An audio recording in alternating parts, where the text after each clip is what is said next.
السلام علیکم۔ پیش خدمت ہے سلسلہ وار کہانی آخری گناہ کی موت۔ نیاز علی سے زیادہ نیاز مند اور سیدھا سادہ بندہ میں نے آج تک اپنی زندگی میں اس سے پہلے نہیں دیکھا تھا۔ عمر تو اس کی 50 سے اوپر ہی رہی ہوگی، مگر صحت ایسی کہ جوان دیکھ کر شرماتے تھے۔ اسے اپنے گاؤں میں آئے 5-6 سال ہی گزرے تھے، لیکن اپنے اخلاق اور خدا ترس طبیعت کے سبب گاؤں کے بچے بڑے سب ہی نیاز مند کے گرویدہ تھے۔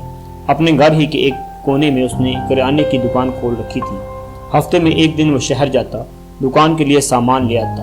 اس کی ایمانداری تھی یا پھر ملنسار طبیعت کو دیکھتے ہی دیکھتے نزدیک و دور کے دیہاتوں میں اس کی دکان نے خاصی شہرت حاصل کر لی۔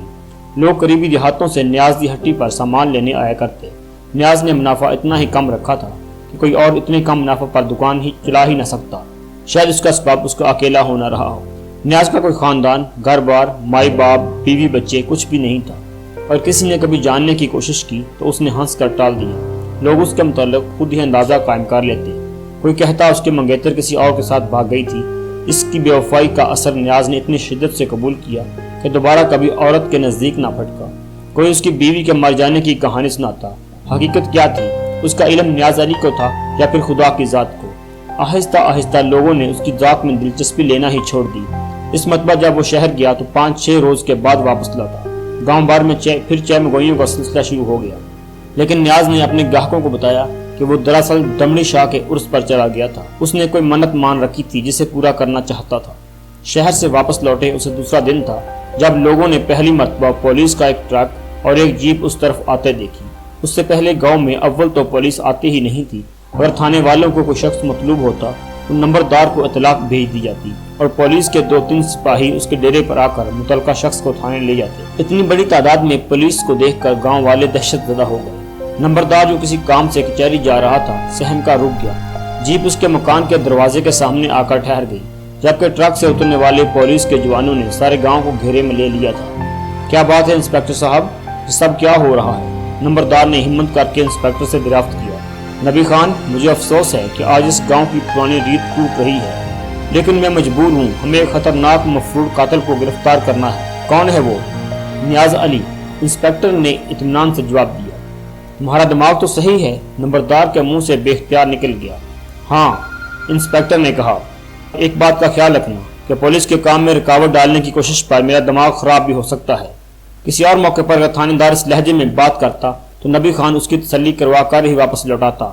وہ کوئی ایسا گرا پڑا نمبردار نہیں تھا، 150 مربع زمین کا مالک تھا، اور نمبرداری بھی پشت در پشت ان کے خاندان میں منتقل ہوتی آ رہی تھی۔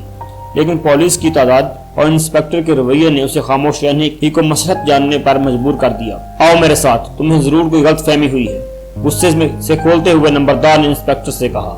دونوں 5 مسلح سپاہیوں کے ساتھ نیاز علی کی دکان پر پہنچے۔ نیاز علی نے پولیس کو اس طرف آتے دیکھ کر کسی رد عمل کا اظہار نہیں کیا۔ سب لوگ دکان کے سامنے آ کر کھڑے ہو گئے۔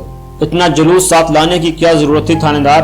نیاز علی نے کہا، میں آج شام تک خود ہی پیش ہو جاتا، کیونکہ میرا کام اب ختم ہو گیا ہے۔ پولیس کبھی میری گرد کو چھوٹ بھی نہ سکتی۔ تم جانتے ہو میں پولیس کے اس جلوس سے ڈرنے والا نہیں، لیکن اب میں خون خرابہ نہیں چاہتا۔ نیاز علی کے سامنے انسپکٹر یوں سر جھکائے کھڑا تھا جیسے وہ خود مجرم ہو۔ نمبردار صاحب، اس گاؤں میں پولیس آنے کا مجھے بہت افسوس ہے، لیکن سب لوگ جانتے ہیں میں نے یہاں کیسی زندگی گزاری ہے۔